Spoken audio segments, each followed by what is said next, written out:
everyone, and welcome to my channel, The Moody Pages. I'm Chanel, your fellow mood reader. And today we have a book haul. I did not realize how many books I got within the past 2 months. Mind you, February is not over yet. And I think I'm missing some subscriptions. By subscriptions, I mean the Bookish box. They are always like 6 months behind. Ugh. Anyways, I do love them, but I'm pretty sure I did receive a box. It's not in here. Oh well. I'm not gonna complain about that. I do think that this is outrageous how many I have. A lot of these were gifted to me. Maybe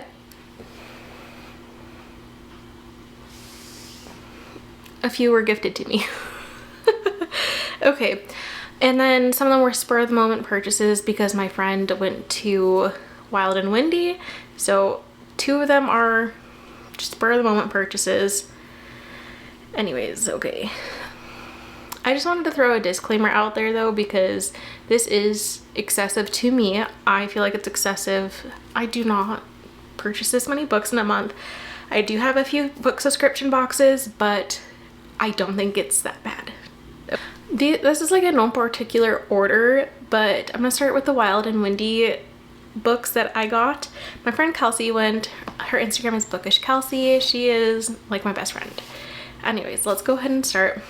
This is Loving Romeo by Laura Pavlov. I've heard of this author before and I don't know how, because she does write more contemporary romance, and that's not necessarily like the main genre that I read, so I don't know how, but this book sounds good. So this is like a boxer romance. Character Romeo, he owns a boxing gym, and then the girl, Demi, she owns a coffee shop newly opened called Magnolia Beans. It comes across a situation where she needs to learn self-defense, so they do a deal where she offers him protein shakes in exchange for him teaching her self-defense classes. I've never read a boxer romance before, but this sounds really good. I would read it, and I'm excited to read it.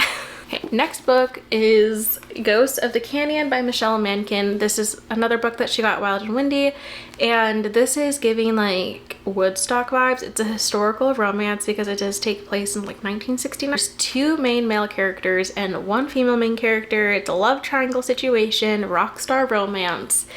It's compared to Daisy Jones and the Six, which I only liked via audio, so I actually don't know that. Okay, this is actually written in the actual regular book format. The other was more of a dialogue. Daisy Jones was like dialogue written as a script. This is not. I feel like I might enjoy this more than Daisy Jones and the Six, but the audiobook was really good. I'm excited to read this. So Kelsey got all of my Liz Tomford books and Sophie Lark books signed, and she was able to get me these special editions of The Sinner's Duet, which is amazing because these are not on sale yet, but look at how beautiful. So this is a serial killer romance.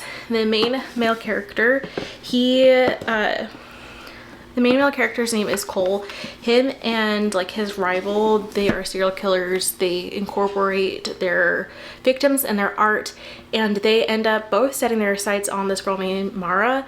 And turns out that Cole's like, you know what, no, I actually want to kind of save her. And a whole thing happens between the rival and him and Mara. Next book is Their Vicious Games by Joelle Wellington. And this was so good. This is a YA thriller mystery, and it's rich people problems meets social class and racial commentary. It is so good. This girl named Adina, she is on scholarship to this prestigious high school, and her scholarship to a prestigious Ivy League school is revoked when she loses control talking to another girl. And her only opportunity is to participate in these trials of this wealthy family, and if she wins the trials, she gets pretty much all the benefits that comes with this wealthy family.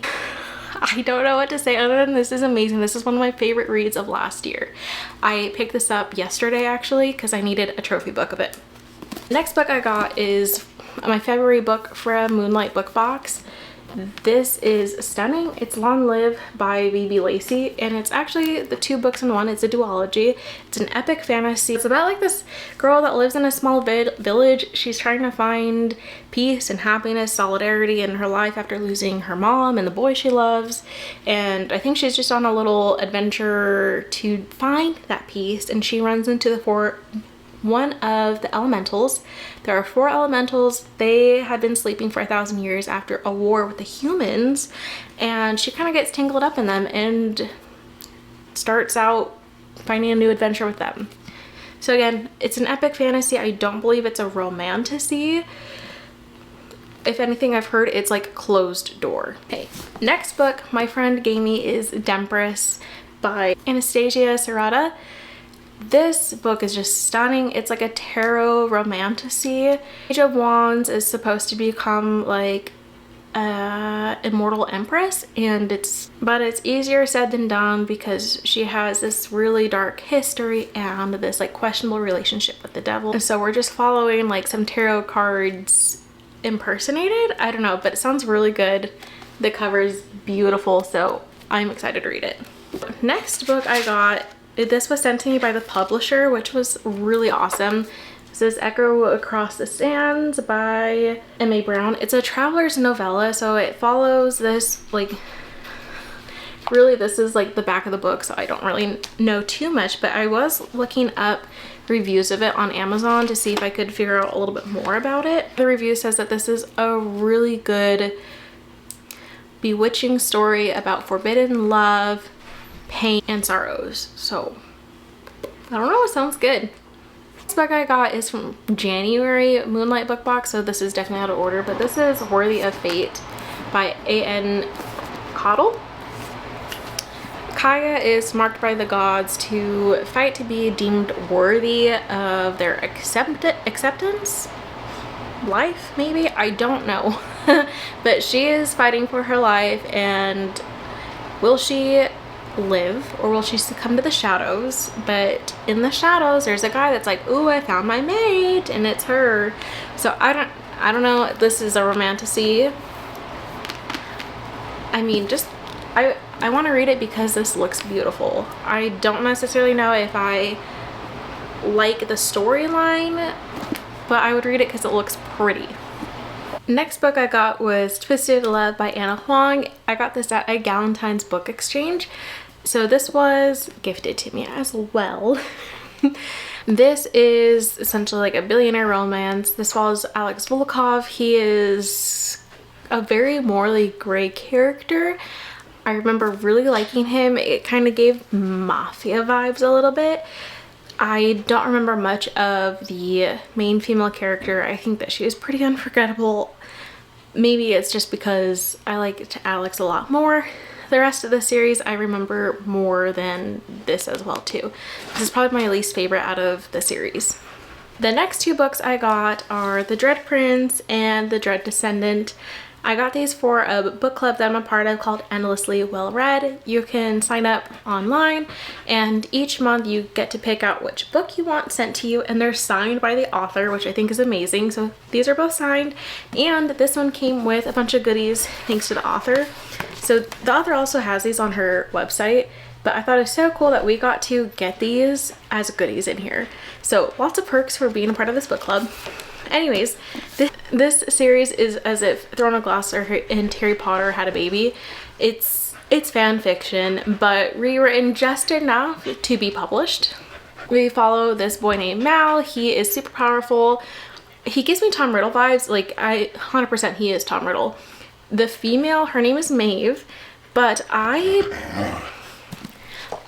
don't know if she's Hermione or who she is, because she definitely has pure blood. So I don't know, but she gives me Hermione vibes, but she also has that pure blood, so I'm not exactly sure what her character would be, but I guess that's okay because it's supposed to not be fan fiction. The Dread Prince devastated me. If you watch the Minneapolis vlog, you find out I stayed up until 4 a.m. reading this book, and I was devastated at the end. I thought it was a duology. No, it's a trilogy. The author was The author was actually a part of the book club meeting. So part of this book club, we get the authors sometimes in the meetings, and this author was in there, and she did confirm that this was a trilogy, and then she is writing a prequel or two to it. So I'm excited for the rest of the books. My friend Kelsey got me My Demon Valentine for a Galentine's gift, which I thought was so sweet. Look at how pretty those edges are. I've heard really good things about this book, and that the title and just the cover looks a little misleading, and that it actually is a really good book. Just based off the cover and the title, I'm not sure if it's necessarily something I would read on my own, but when I read a little, it's about this Prince of Hell. He wants to make music, but that's just not what's in store with him, because he's obviously a Prince of Hell. Him and his brothers escape, and they go to the mortal realm, and he finds this beautiful violinist, and he's like, you know what, sign me up, I gotta protect her. So something like that, interesting. I got the Book of Azrael, the Moonlight Box editions. I got these on Pango. I don't know how to describe this other than Diana is mommy. She is an Igmoruthan, pretty much like a dragon but more badass. She is like this evil dude named Caden's killer puppet essentially, and then she gets sick of him. She wants to find this Book of Azrael that will help her get away from him, and she ends up waking up the world ender, Samkiel, and oh my god, Diana wakes up Samkiel, and he's a world ender. They fight, form an alliance, and start banging. Real quick, because my battery's about to die, I have the Teller of Small Fortunes. I have a whole vlog on this. Please go watch it. It's the Minneapolis one if you want more info on it. There we go. Grave Matter by Karina Halley. I also touch on this one in the vlog. I didn't read it, but this is like a dark thriller psychological romance. Like, it's just supposed to be really crazy, and I really like Karina Halley's writing. I've got 25% of the way through this one, and I really like it so far. I want to pick it back up when I am more in the mood for a dark academia setting, but this is really good so far. Last one, Yang Yang Love Story by Laura Kun-Jessen. One of my auto-buy authors. She writes contemporary romances, and they're so cute, and she brings a really great sense, exposure to the Chinese culture. And this sounds so cute. So this is a Chinese herbalist named Chrissy, and her family run a Broken Heart retreat, and she makes an alliance with this bad boy cellist. They make a deal that they're gonna fake date, they're gonna break up, his ticket sales are gonna go up, and he's gonna give her business some exposure. Fake dating, sign me up. I'm so excited to read this. I love Laura Kun-Jessen's writing, and I hope that you guys give it a whirl too. Love her. That is my book haul. Thank you so much for sticking around, enduring the chaos as my camera is dying. I hope to see you guys in the next video. Have you read any of these? Do you like them? Let me know what you got in the past couple of months, and I'll see you guys in the next video. Bye!